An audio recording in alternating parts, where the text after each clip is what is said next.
Sesión 2. ¿Por qué y cómo hace Dios la obra de juicio en los últimos días?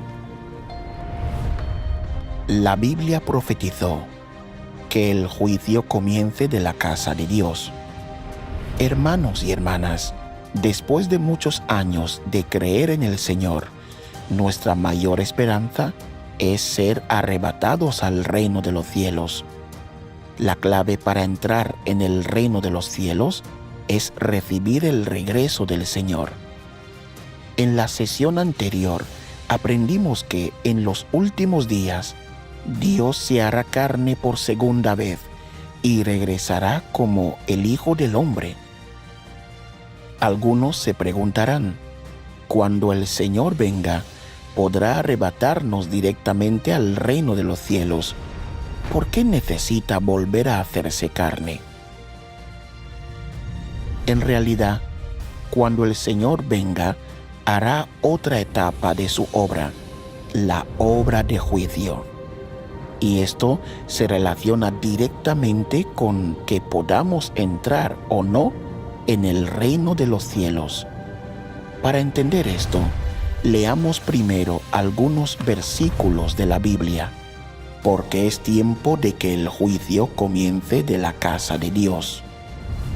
Ni el Padre juzga visiblemente a nadie, sino que todo el poder de juzgar lo dio al Hijo, y le ha dado la potestad de juzgar en cuanto es Hijo del Hombre.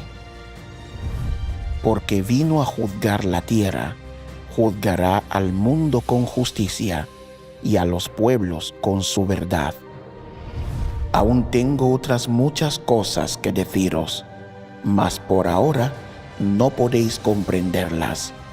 Cuando venga el Espíritu de verdad, Él os enseñará todas las verdades. Que si alguno oye mis palabras y no las observa, yo no le doy la sentencia, pues no he venido ahora a juzgar al mundo, sino a salvarlo. Quien me menosprecia y no recibe mis palabras, ya tiene juez que le juzgue. La palabra que yo he predicado, esa será la que le juzgue el último día. El Señor Jesús profetizó que en los últimos días regresaría como el Hijo del Hombre para expresar la verdad y hacer la obra de juicio. La obra de juicio se menciona en la Biblia más de 200 veces. Entonces, ¿a quién va dirigida la obra de juicio? ¿Es solo para los no creyentes? La Biblia nos dice, porque es tiempo de que el juicio comience de la casa de Dios. ¿Quiénes están en la casa de Dios? Cuando hablamos de la casa de Dios, sin duda nos referimos a quienes creen en Él. Por eso, que el juicio comience de la casa de Dios significa que el juicio empieza por los que creen en Dios. Esta obra es para que Dios salve a quienes puedan recibirlo y aceptar sus palabras de los últimos días. No se trata de juzgar primero a los no creyentes, puesto que en la Biblia hay muchas profecías que mencionan que Dios hará la obra de juicio en los últimos días. Esta es una obra que Dios sin duda cumplirá. Algunos podrían sentirse confundidos y preguntar, hemos creído en el Señor toda la vida y nuestros pecados ya han sido perdonados. Cuando el Señor venga, debería arrebatarnos directamente al reino de los cielos. ¿Por qué el juicio tiene que comenzar por la casa de Dios? ¿Por qué nosotros, los que creemos en el Señor, tenemos que pasar por la obra de juicio? Esta pregunta crucial está relacionada con el gran asunto de nuestra salvación y entrada en el reino de los cielos. Si no entendemos el significado de la obra de juicio de Dios, perderemos la oportunidad de recibir al Señor y ser arrebatados al reino de los cielos. A continuación, hablemos sobre este tema.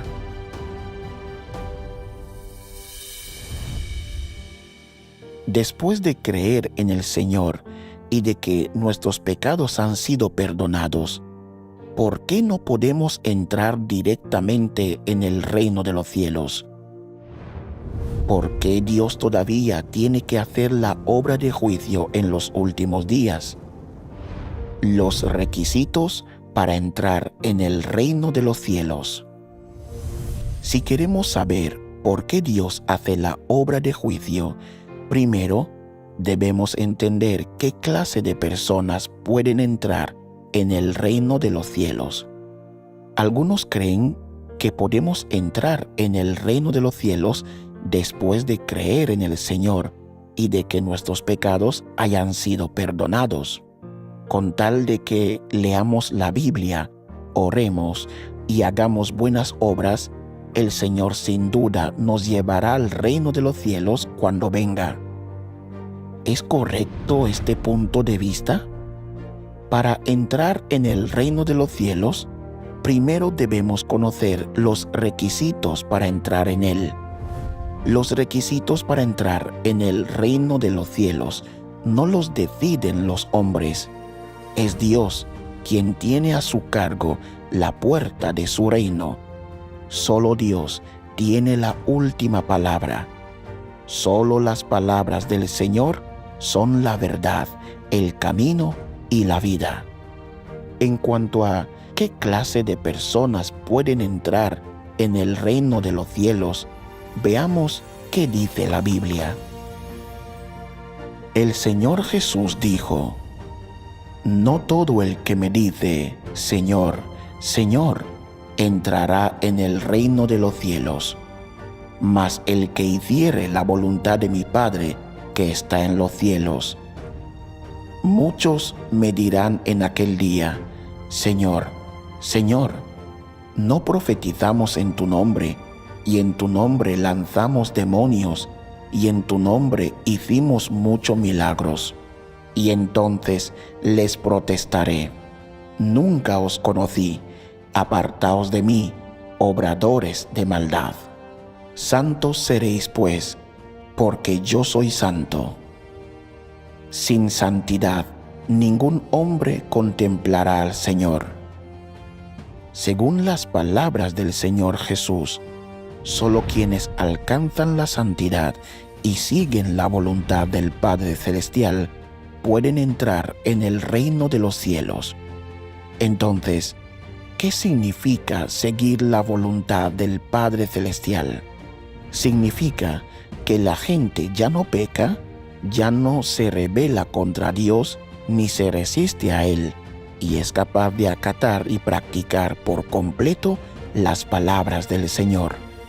Si una persona cree en el Señor y sus pecados son perdonados, pero todavía vive en un ciclo de pecar y confesar, no está cualificada para entrar en el reino de los cielos.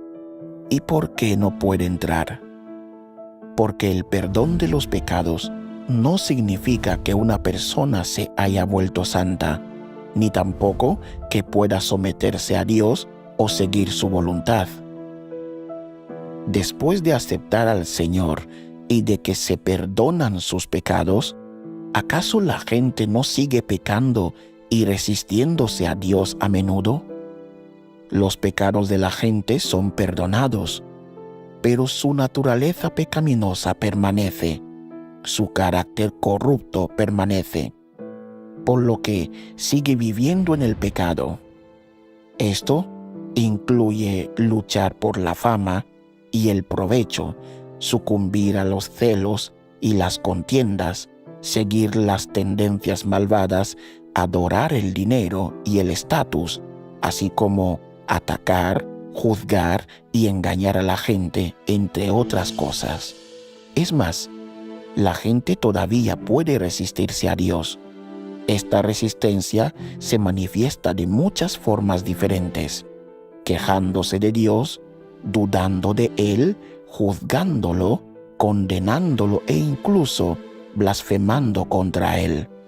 Todas estas son expresiones claras de resistencia a Dios. Por ejemplo, cuando la obra de Dios no se ajusta a las nociones de la gente, todavía pueden surgir malentendidos y quejas contra Dios. Esto es particularmente evidente en su actitud hacia el Señor, que está llena de engaño. Cuando todo va bien, agradecen y alaban verbalmente al Señor. Pero en cuanto ocurren desastres naturales o cosas malas y ven destrozadas sus esperanzas de obtener bendiciones, empiezan a quejarse. Esto demuestra que la gente todavía puede traicionar a Dios y resistirse a Él. Aunque los pecados de la humanidad son perdonados, ésta permanece inmunda y corrupta. En cuanto a su esencia corrupta, sigue siendo hostil a Dios. Las personas que viven en un círculo vicioso de pecar y confesar, es decir, las personas que viven según su carácter corrupto, no son dignas de ver el rostro de Dios. Tampoco son dignas de esperar que el Señor venga y las arrebate directamente al reino de los cielos. La Biblia dice: «Santos seréis pues, porque yo soy santo». Sin santidad, ningún hombre contemplará al Señor. Para quienes viven en el pecado y codician sus placeres, esperar ser arrebatados al reino de los cielos es ciertamente un deseo extravagante. El Señor Jesús nos dijo: «No todo el que me dice, Señor, Señor, entrará en el reino de los cielos, mas el que hiciere la voluntad de mi Padre que está en los cielos». El significado de estas palabras es doble. Primero, que no todos los creyentes entrarán en el reino de los cielos. Solo unos pocos podrán entrar y la mayoría no. Segundo, que quienes persisten en el pecado, aunque confiesen, oren y se arrepientan cada día, no pueden seguir la voluntad del Padre Celestial, porque no han sido purificados y su carácter corrupto permanece. Tales personas no están cualificadas para entrar en el reino de Dios. Esperar que el Señor venga para ser arrebatado directamente al reino de los cielos es una ilusión y un deseo extravagante de la gente. El Señor Jesús nunca prometió tal cosa. Por lo tanto, es indudablemente cierto que quienes viven en el pecado no están cualificados para entrar en el reino de Dios. Esto lo determina el carácter justo y santo de Dios, tal como dijo el Señor Jesús: en verdad os digo, que todo aquel que comete pecado es esclavo del pecado. Es así que el esclavo no mora para siempre en la casa, el Hijo sí permanece siempre en ella. Hermanos y hermanas, pensemos ahora en esta pregunta. Después de creer en el Señor por muchos años y de que nuestros pecados hayan sido perdonados, ¿significa eso que estamos cualificados para ser arrebatados directamente al reino de Dios? A. No, porque todavía pecamos a menudo y aún no hemos alcanzado la santidad. B. Sí, como creemos en el Señor y nuestros pecados son perdonados, podemos entrar directamente en el reino de los cielos. La respuesta correcta es la A. No, porque todavía pecamos a menudo y aún no hemos alcanzado la santidad. ¿Respondieron correctamente? Al llegar a este punto, algunos pueden sentirse muy desanimados y preguntarse: Si es así y nadie es santo, ¿significa que nadie puede entrar en el reino de Dios? Sin embargo, no hay necesidad de desesperarse. Entrar en el reino de los cielos es la promesa de Dios. A continuación, profundizaremos en las palabras de Dios para entender los requisitos para entrar en su reino y encontrar la senda que nos lleva allí. El efecto de la obra del Señor Jesús. Primero, entendamos por qué, incluso después de que el Señor Jesús completara su obra en la cruz, la gente sigue viviendo en un ciclo de pecar y confesar, incapaz de escapar de las ataduras del pecado. Esta es una pregunta fundamental que debemos considerar. Lo entenderemos después de leer algunos pasajes. Un pecador como tú, que acaba de ser redimido y que no ha sido cambiado ni perfeccionado por Dios, ¿puede ser conforme a las intenciones de Dios? Para ti, que aún eres tu antiguo ser, es cierto que Jesús te salvó y que no perteneces al pecado gracias a la salvación de Dios. Pero esto no demuestra que no tengas pecado ni impureza. ¿Cómo puedes ser santificado si no has sido cambiado? En tu interior estás lleno de impureza, egoísmo y vulgaridad, pero sigues deseando descender con Jesús. ¡Qué suerte tendrías! Te has saltado un paso en tu fe en Dios. Simplemente has sido redimido, pero no has sido cambiado. Para que seas conforme a las intenciones de Dios, Él debe realizar personalmente la obra de cambiarte y purificarte. De lo contrario, no es posible que seas santificado, ya que solo has sido redimido. De esta forma, no serás apto para disfrutar de las buenas bendiciones junto a Dios, porque te has saltado un paso en la obra de Dios de gestionar al hombre, que es el paso clave del cambio y el perfeccionamiento. Tú, un pecador que acaba de ser redimido, eres por tanto incapaz de heredar directamente la herencia de Dios. Porque en la era de la gracia, los demonios eran arrojados fuera del hombre con la imposición de manos y la oración, pero las actitudes corruptas dentro del hombre permanecían. El hombre fue curado de su enfermedad y se le perdonaron sus pecados, pero en lo que se refiere a cómo el hombre sería despojado de las actitudes satánicas corruptas que habían en su interior, esa obra todavía tenía que realizarse. El hombre solo fue salvo y se le perdonaron sus pecados por su fe, pero su naturaleza pecaminosa no le fue quitada y permaneció en él.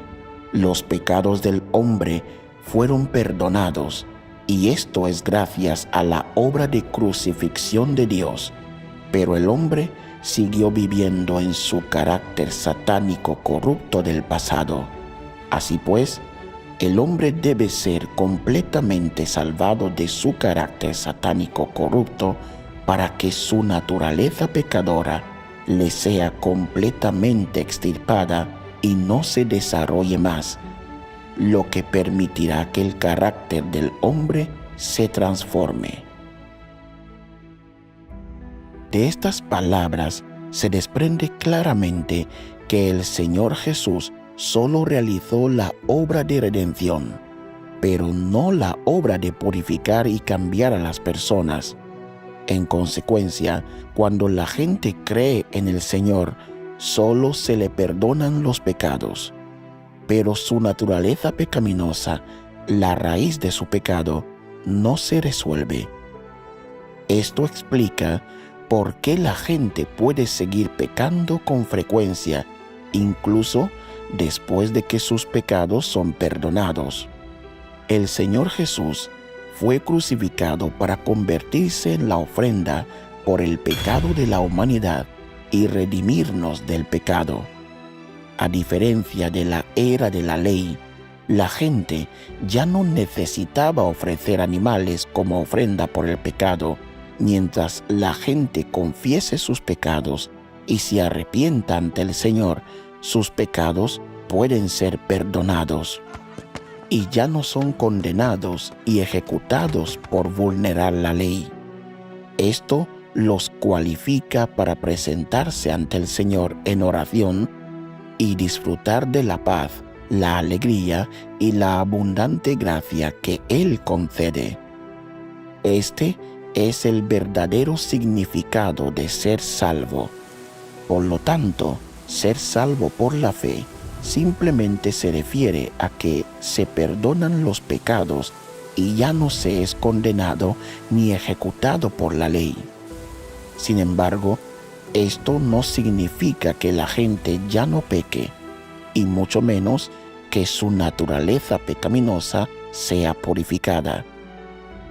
Pongamos una analogía.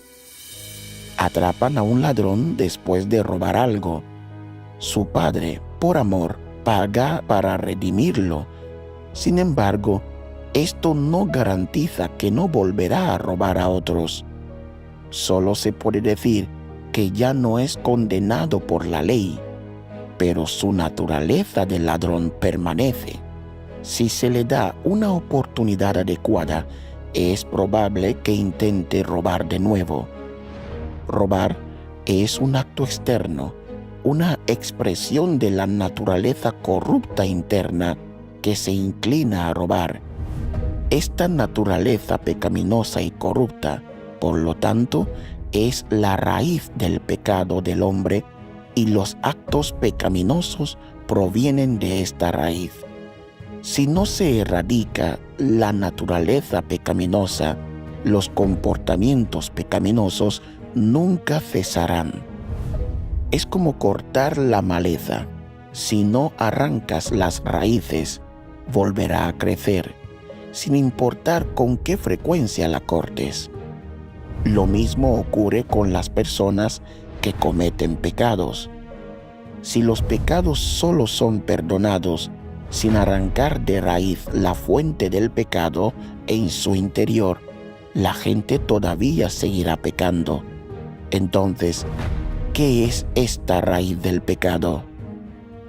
Se refiere a la naturaleza satánica y a los venenos satánicos que hay en el interior del hombre. La naturaleza de Satanás se caracteriza por el egoísmo, la arrogancia, la tortuosidad, la falsedad, la perversidad, la codicia, la sentenciosidad y la prepotencia. Estas son actitudes corruptas. Por ejemplo, cuando los intereses personales o la reputación están en juego, a la gente le cuesta practicar las palabras del Señor, por temor a que decir la verdad haga que otros los subestimen o desprecien. Recurren a la mentira y al engaño. Esta es la naturaleza corrupta egoísta que actúa en el interior del hombre. Del mismo modo, ver a otros que son más sobresalientes puede generar incomodidad y mala voluntad. Esta es la naturaleza corrupta celosa que hay en el hombre. Los celos pueden llevar a comportamientos negativos como menospreciar, juzgar y subestimar a los demás. La arrogancia también es un carácter satánico. Puede dominar a la gente, hacer que se enaltezca y dé testimonio de sí misma y exija la sumisión de los demás, tal como lo hace Satanás. Una naturaleza arrogante también puede llevar a desobedecer las palabras de Dios, a albergar nociones sobre Él e incluso a traicionarlo. Lo que el Señor Jesús perdonó fue el castigo que la gente merece por pecar, no su naturaleza pecaminosa.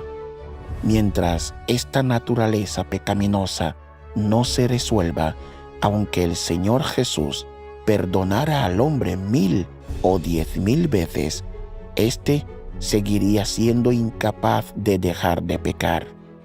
Al final, no puede alcanzar la santidad y sigue sin estar cualificado para entrar en el reino de los cielos. Este es un hecho que todo creyente debe afrontar.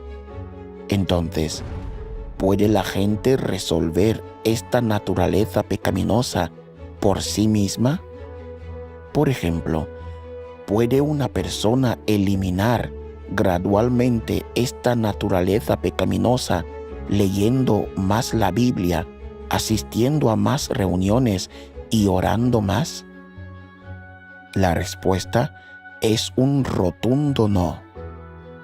Durante 2000 años, innumerables creyentes devotos han leído la Biblia, han asistido a reuniones y han orado, pero ¿quién de ellos ha dejado de pecar?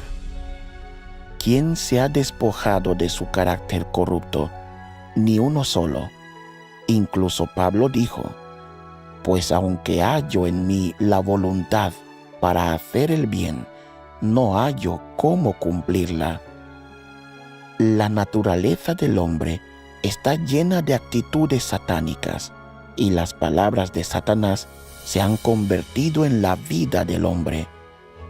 Estas actitudes satánicas son como algo en nuestra sangre, en nuestra médula, de lo que no podemos despojarnos por nosotros mismos.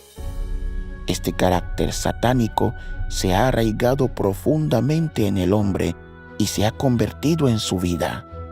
De esta manera, por mucho que la gente se esfuerce o se contenga, todo es en vano. ¿Qué creyente en el Señor ha escapado de las ataduras del pecado?